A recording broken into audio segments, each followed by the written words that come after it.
Hey, RosterWatch Nation, it's your friendly neighborhood Trashman here. Today, I'm going to be talking about wide receivers who won big in the NFL draft. Just happened recently, actually on my birthday. Actually, it's quite the birthday gift. I have to say so myself. Anyway, so these are receivers who may not have been top tier prospects coming into the draft, but because of where they landed, they could actually end up outperforming some of those top tier receivers in fantasy, at least. The first of these being Keon Coleman of the Bills.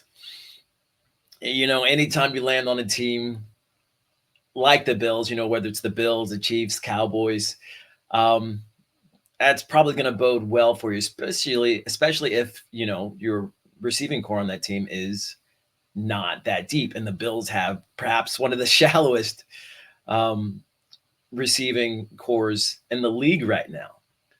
I mean, which is odd considering, they have such a good passing attack. Josh Allen is really um, a lot of what's behind that. But Coleman, like I said, lucked out in the draft. 6'3", he's a big guy. He's bigger than all the other receiving options that they have at the receiver position in Buffalo. If you compare him to somebody like a Khalil Shakir or Curtis Samuel, both of whom are smaller in stature than Coleman. Khalil, I don't really even like as a primary receiving option for the Bills. I didn't like him at the Senior Bowl. I didn't like him in the draft process. I didn't really see what the hoopla was about. So I'm not really worried about him. Curtis Samuel, we know, can produce when utilized properly.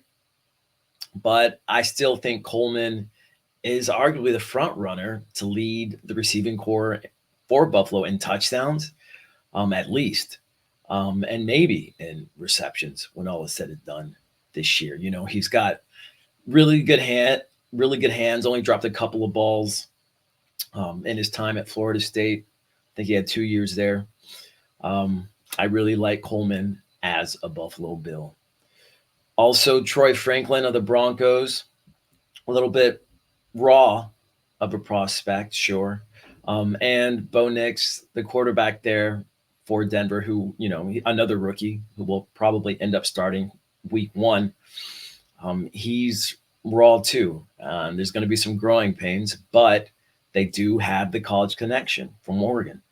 And so, we often talk about the second team connection when we have backup quarterbacks who, come into a starting role, and they tend to hook up with the guys that they've been practicing with on the second team. It's kind of like that. Nix and Franklin have a rapport. They have, their communication's down. And outside of Cortland Sutton, there isn't really anybody who's a sure bet to play ahead of Franklin and the Denver offense. We know that Marvin Mims is a good receiver, could be a great receiver, but Sean Payton seems to hate him. And I don't know that he's going to get his due there in Denver. I think Franklin's going to get a real shot. Could see action in two wide sets from the outset of the season. Lastly, we have Malachi Corley of the Jets, slot receiver. I think is a front runner to play the slot from week 1 for the Jets, with Garrett Wilson and Mike Williams on the outside. Corley makes for a big target, almost 6 foot, almost 210 pounds, big slot receiver, big powerful slot receiver. We know that Aaron Rodgers has a history of going to his slot receivers with Randall Cobb. Corley's bigger than Randall Cobb. He's known for his yard after the catch ability. So he's the guy that you can dump it off to, guy that you can throw short screens to, and he can make a lot happen with the ball. So these are all receivers who you can get a little bit later in your drafts, but could end up paying off big time for you in fantasy. So this has been the Trashman on behalf of RosterWatch.com. Leave us a comment, give us a follow, join us at RosterWatch. And until next time, be ready.